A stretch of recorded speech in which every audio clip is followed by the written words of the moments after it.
UAE ദേശീയ പൈതൃക പുരാവസ്തു സംരക്ഷണത്തിനായി പുതിയ ഫെഡറൽ കരട് നിയമത്തിന് അംഗീകാരം ലഭിച്ചു.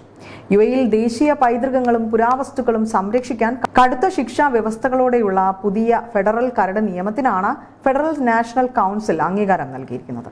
പൈതൃക വസ്തുക്കൾ മനഃപൂർവ്വം നശിപ്പിക്കുകയോ അല്ലെങ്കിൽ മോഷ്ടിക്കുകയോ രാജ്യത്തിന് പുറത്തേക്ക് കടത്തുകയോ ചെയ്യുന്നവർക്ക് തടവ് ശിക്ഷയ്ക്ക് പുറമെ 10 മില്യൺ ദിർഹം വരെ പിഴ ചുമത്താൻ പുതിയ നിയമം വ്യവസ്ഥ ചെയ്യുന്നുണ്ട്. ഫ്രീ സോണുകൾ ഉൾപ്പെടെ രാജ്യത്തുടനീളം ഈ നിയമം ബാധകമായിരിക്കും.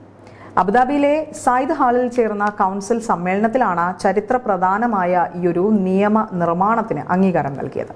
പരമ്പരാഗത പുരാവസ്തുക്കൾക്ക് പുറമെ ഡിജിറ്റൽ രൂപത്തിലുള്ള ചരിത്ര രേഖകളെ സംരക്ഷിക്കുന്ന ഡിജിറ്റൽ പൈതൃകം, ചരിത്രപരമായ വാസ്തുവിദ്യകൾ, കടലിൽ മുങ്ങിപ്പോയ കപ്പലുകളും വിമാനങ്ങളും ഉൾപ്പെടുന്ന അണ്ടർ വാട്ടർ പൈതൃകം എന്നിവയും പുതിയ നിയമത്തിന്റെ പരിധിയിൽ വരും. മാത്രമല്ല, പുതിയ നിയമപ്രകാരം രാജ്യത്ത് എവിടെയെങ്കിലും പുരാവസ്തുക്കളോ ഭൗതിക പൈതൃകങ്ങളോ കണ്ടെത്തുകയോ അല്ലെങ്കിൽ ശ്രദ്ധയിൽപ്പെടുകയോ ചെയ്താൽ 48 മണിക്കൂറിനുള്ളിൽ സാംസ്കാരിക മന്ത്രാലയത്തെയോ അടുത്തുള്ള പോലീസ് സ്റ്റേഷനിലോ അറിയിക്കണമെന്നും മുന്നറിയിപ്പ് നൽകിയിരിക്കുകയാണ്.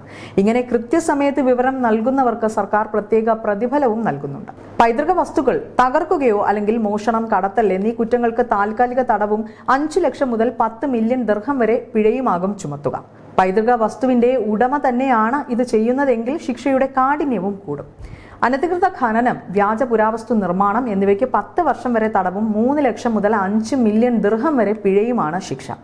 അനുമതിയില്ലാതെ വസ്തുക്കൾ മാറ്റുക, പരസ്യം പതിക്കുക തുടങ്ങിയ ചെറിയ കുറ്റകൃത്യങ്ങൾക്ക് 3 വർഷം വരെ തടവും 1 ലക്ഷം മുതൽ 5 മില്യൺ ദിർഹം വരെ പിഴയുമാണ് കരട് നിയമത്തിലുള്ളത്. കുറ്റകൃത്യങ്ങൾക്കായി ഉപയോഗിച്ച ഉപകരണങ്ങളും വാഹനങ്ങളും കോടതി ഉത്തരവിലൂടെ കണ്ടുകെട്ടുമെന്നും പുതിയ ഫെഡറൽ നിയമത്തിൽ വ്യക്തമാക്കുന്നു.